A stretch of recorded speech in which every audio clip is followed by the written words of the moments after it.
Bonjour, je suis ici avec Patrice Percé-Ducerre, Oui, ici à Clermont-Dessus, juste à côté. Clermont-Dessous, Ah, pardon, pas dessus. pardon. Parce que ça existe aussi, Clermont-Dessous. Voilà, à Clermont-Dessous, c'est à 1 heure et quart de Bordeaux. Oui, Et tu as ici cet incroyablement centre de bien-être le qui centre de s'appelle bien-être, le le miel et Miel et l'eau. l'eau. Voilà, exactement. Et là, on est en fait dans ta ruche parce que tu es spécialisée dans les abeilles, dans tout ce qui est pollen, etc. Et on va parler un petit peu de ta spécialité, Ce qui, tout qui est simplement. dans le domaine de l'apithérapie. D'accord, L'apithérapie, c'est la ça. thérapie par les produits de la ruche. C'est ça, c'est ça. Tu veux bien nous raconter un petit peu qu'est-ce que c'est comme produit déjà ici? Alors ici, c'est un centre de respiration pour respirer l'air des ruches. D'accord. Alors ces petits boîtiers sont connectés à 4 ruches et vont aspirer l'air dans les 4 ruches, très peu d'air dans chaque ruche, et souffler cet air dans ce masque que les personnes se mettent sur le nez et respirent pendant une demi-heure. C'est une technique qui dérive d'une technique ukrainienne. En Ukraine, depuis plus de 60 ans maintenant, des apiculteurs ont des cabanes de la surface d'un lit. Donc les gens s'allongent dedans, ferment la porte de la cabane, et sous la cabane, il y a 4 ruches. Et l'air de ces 4 ruches monte dans la cabane à travers évidemment un grillage pour pas que les gens soient dans la ruche eux-mêmes. Et ils soignent l'asthme comme ça, et les migraines, et les allergies. Donc c'est le traitement de première intention en Ukraine de l'asthme dans certaines régions d'Ukraine où il y a ces centres. Wow. Et ça tourne depuis une soixantaine d'années. J'ai connu cette technique en Ukraine où je suis allé lors d'un congrès en 2013, un congrès Apimondia, qui était à Kiev, juste avant les événements de Kiev. Et il y avait un apiculteur qui fabrique des cabanes l'hiver pour les vendre, des vrais ouvrages d'ébénisterie en fait. Hein. Et lui avait une trentaine de cabanes et toute la belle saison, elles étaient pleines de gens qui venaient faire des cures pour leur asthme. Et ils revenaient tous les ans parce que ça soigne, mais ça guérit pas complètement, mais ça soigne. Et les gens étaient contents, les clients étaient contents parce que, eh bien, C'est comme, c'est comme les micros un peu. je tiens ça comme un micro, oui. Les gens étaient contents parce que ça leur permet de ne pas avoir d'asthme pendant un an, quoi. Donc, C'est incroyable. c'est quand même précieux. Alors, les observations que m'a fait Nikolai s'appelle, cet apiculteur, étaient très intéressantes parce qu'il me disait ça marche dans 80% des personnes. Il y a à peu près la moitié des gens qui n'ont plus du tout d'asthme. Il y a 40% qui ont 45%, quelque chose comme ça, qui ont une amélioration notable ou très notable. Et puis il y a quand même 15% à peu près, on ne sait pas trop, chez qui ça ne marche pas du tout et qui ne reviennent pas. Et combien Voilà. de temps ça dure une cure comme ça? Alors ça dure. Alors on a plusieurs méthodes de travail. Soit on vient respirer pour les gens qui habitent localement ici, Voilà. ils viennent respirer une ou deux Parce que fois juste dans bien la de semaine. savoir qu'il a un magnifique gîte, donc il accueille les gens chez lui avec un Oui, spa. Il oui. fait des merveilleux massages aussi, j'ai pu profiter. Donc D'accord. vraiment, donc Bon. tu as vraiment, c'est un centre de C'est un bien-être centre de bien-être, oui, holistique oui, quelque part, oui. avec comme Voilà. spécificité vraiment L'air des le ruches. soin En des fait, j'ai abeilles. développé ça parce que c'est une C'est passion ça. chez moi, l'apiculture et c'est ça. l'apithérapie, quoi. Voilà. Voilà. Donc les gens soit viennent passer une semaine, voire 10 jours s'ils Et veulent, qui ou profitent plus, de tout et ton puis ils infrastructure, profitent ouais. de tout, ou ils vont faire juste aussi l'air des ruches. C'est possible de venir simplement en logeant là et puis en venant respirer l'air des ruches.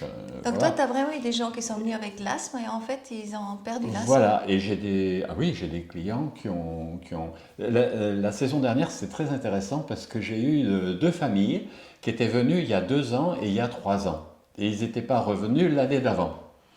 Et en fait, quand ils sont venus, pendant un an, ils n'ont pas eu d'asthme. Et après, comme ils sont parvenus, ils ont eu de l'asthme de Mais nouveau. non. Et donc, l'année dernière, ils sont venus Ouais, et ils ont dit tous les ans on viendra. Et voilà. Donc, c'était sur des enfants. Et les premières fois, ils étaient venus, la maman et l'enfant. Les deux mères étaient venues séparément, elles ne se connaissaient pas. Et elles avaient fait connaissance ici, dans le centre, en logeant ici. Et puis l'année dernière, elles sont venues, mais toute la famille, donc ils avaient loué un gîte à côté d'ici, Oui. et puis ils venaient simplement respirer l'air des ruches.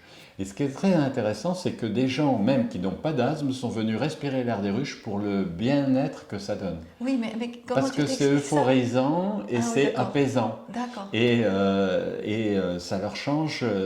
Mais tu les entends Ça pas? donne...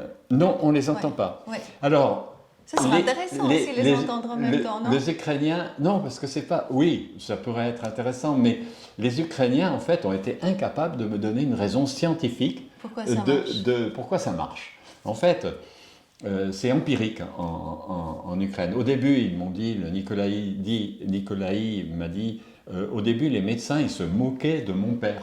Nicolai, c'était lui qui Nikolai, a c'est trouvé. l'apiculteur, Ouais, oui. ouais, ouais. C'est le fils de celui qui a trouvé, Ouais, ouais. en fait. Parce que ça fait 2 générations que ça dure là-bas, quand même. Ah hein. oui, oui. Et je lui demandais les preuves scientifiques. Et il me disait, mais la meilleure preuve, c'est que les médecins, maintenant, nous envoient les patients. Donc, si les médecins nous envoient, c'est une preuve.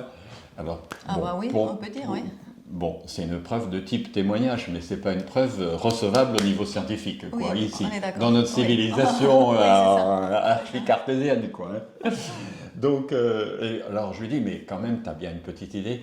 Alors, Nicolas, il est aussi peintre, un peu New Age, Oui. comme ça. Il me disait, ben oui, moi je peux te le dire, parce que tes collègues apiculteurs. Alors, il me dit, oui. C'est en fait les fleurs qui prennent l'énergie tellurique dans le sol Ouais. et qui, avec les fleurs, offrent aux abeilles cette énergie. Les Ouais. abeilles ramènent cette énergie à la Oh ruche là là. et le retransmettent sous forme vibratoire aux gens qui sont dans mes cabanes. Alors j'ai trouvé ça magnifique, je me suis dit pourquoi pas, mais bon, j'avais que la moitié du cerveau logique Ah oui, rationnel, rationnel allumé. qui n'était pas encore tout à fait rassuré. Et l'autre marque, je trouvais que c'était très poétique, c'était On peut très beau. essayer. Et pourquoi pas? Why not? Voilà, why not? Mais quand je suis rentré, quand même, j'ai demandé une petite subvention pour étudier ce qu'il y avait dans l'air des ruches. Donc j'ai fait, avec la faculté de Bordeaux, j'ai fait des petits systèmes de pompage de l'air des ruches avec des pompes d'aquarium. J'ai fait barboter dans des solvants l'air des ruches, et puis on a analysé ça de manière très précise à Bordeaux. Et là, on a trouvé une dizaine de molécules, et plus 3. Une dizaine de molécules, mais présentes dans des proportions très importantes. Et les 3 autres molécules, c'était simplement des phtalates, des polluants. Je me suis dit, mince, il y a des polluants dans ma ruche, je ne vois pas d'où ça vient. En fait, ça venait des tuyaux d'aquarium que j'avais utilisés pour Mais faire non. barboter le truc. Ouais. Et Ah. après, on a changé les tuyaux, Ah bah oui. on a mis un autre, on a mis du verre et d'autres tuyaux de Génial. laboratoire, et il n'y a plus eu de polluants. Donc il n'y a pas de polluants dedans. Mais ces 10 molécules-là sont très intéressantes.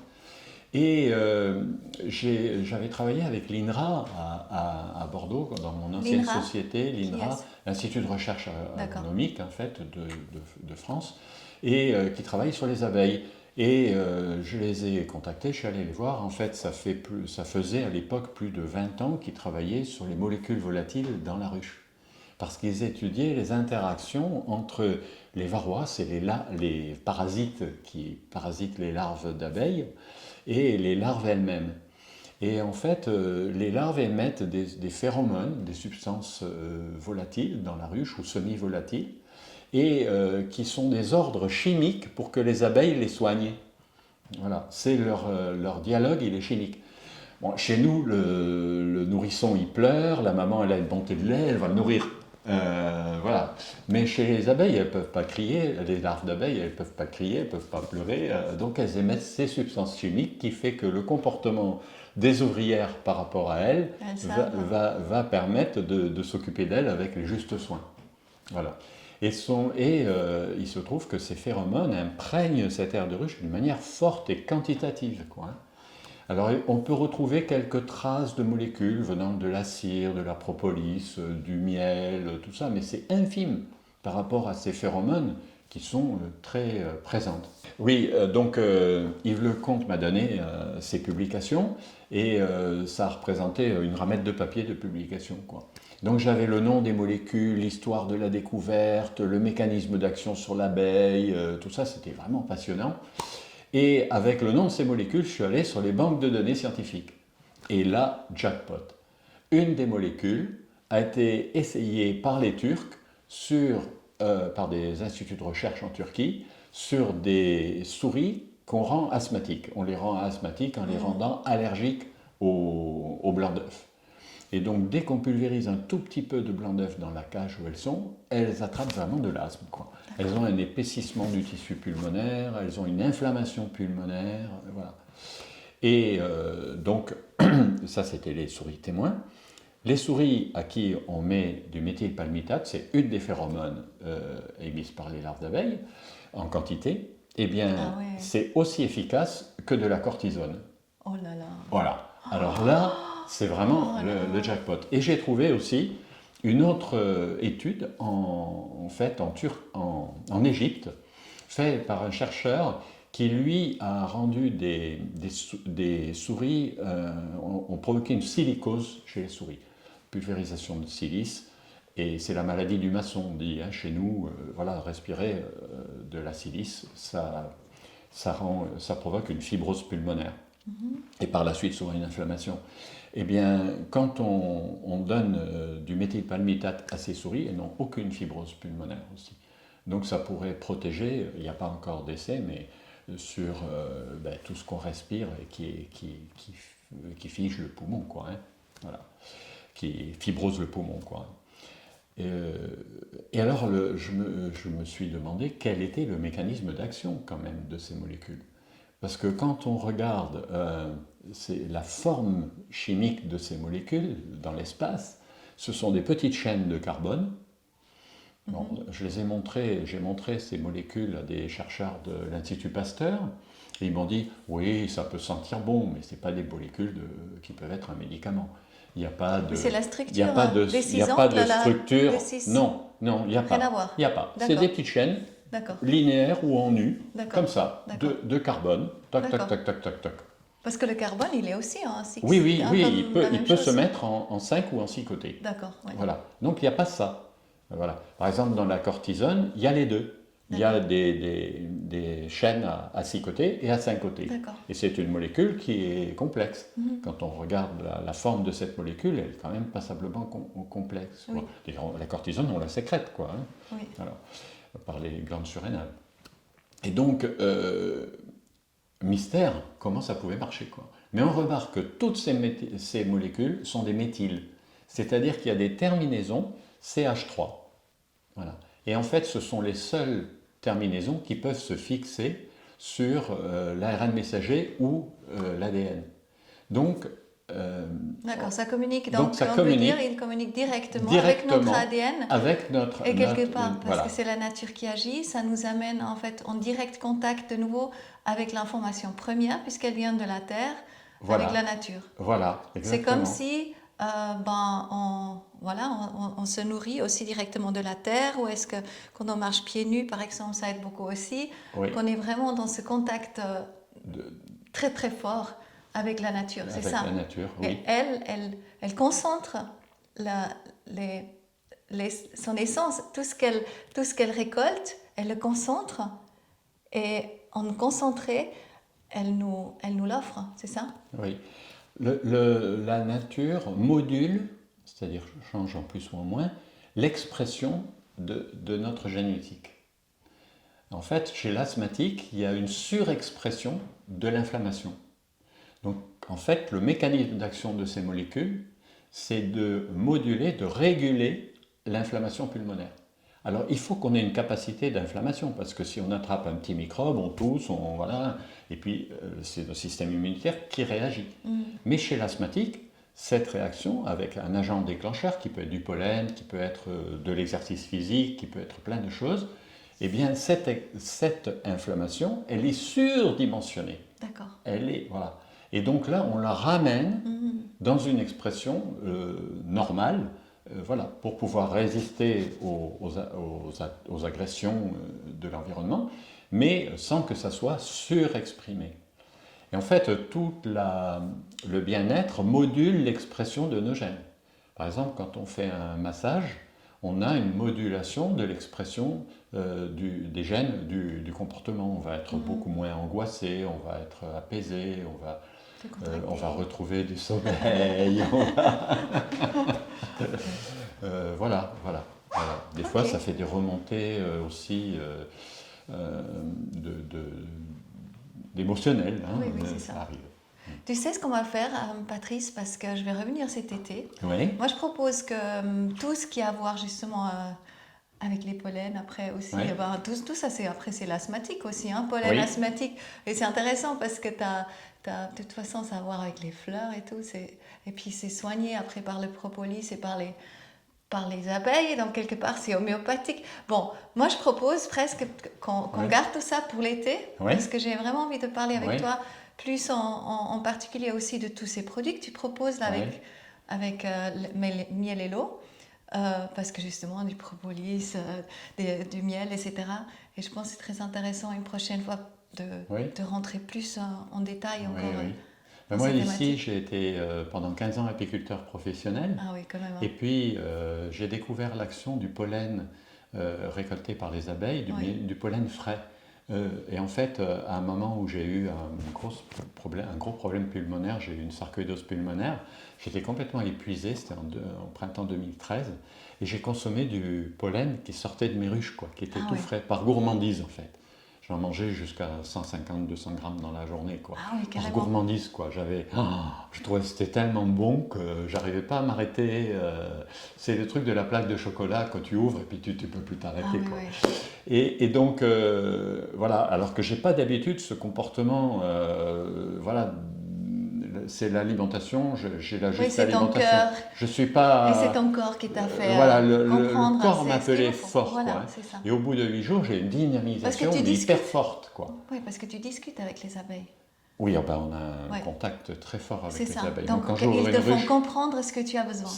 Quand j'ouvre une ruche, c'est incroyable. Je tombe comme en méditation en travaillant mes abeilles, C'est vraiment une grande histoire d'amour pour moi, les abeilles. Et donc cet événement a fait que j'ai recherché pourquoi le pollen me faisait ça. Et puis j'ai mis au point un procédé de conservation, et puis j'ai commencé à vendre mon propre pollen, puis ça faisait du bien aux gens, j'en avais besoin de plus en plus. Et à ce moment-là, j'ai arrêté d'élever 400 ruches, j'en ai gardé juste quelques-unes pour me faire plaisir. Et puis j'ai monté la société Pollenergie, que j'ai conduite pendant 20 ans et que j'ai revendue il y a quelques années pour pouvoir créer ce centre de bien-être, d'accueil.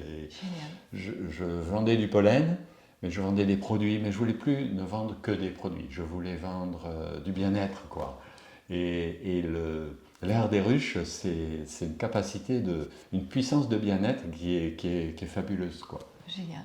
Merci beaucoup. Super intéressant. Moi, plaisir. Je connaissais Merci. pas comme ça, vraiment. Je suis trop heureuse de connaître toujours plus.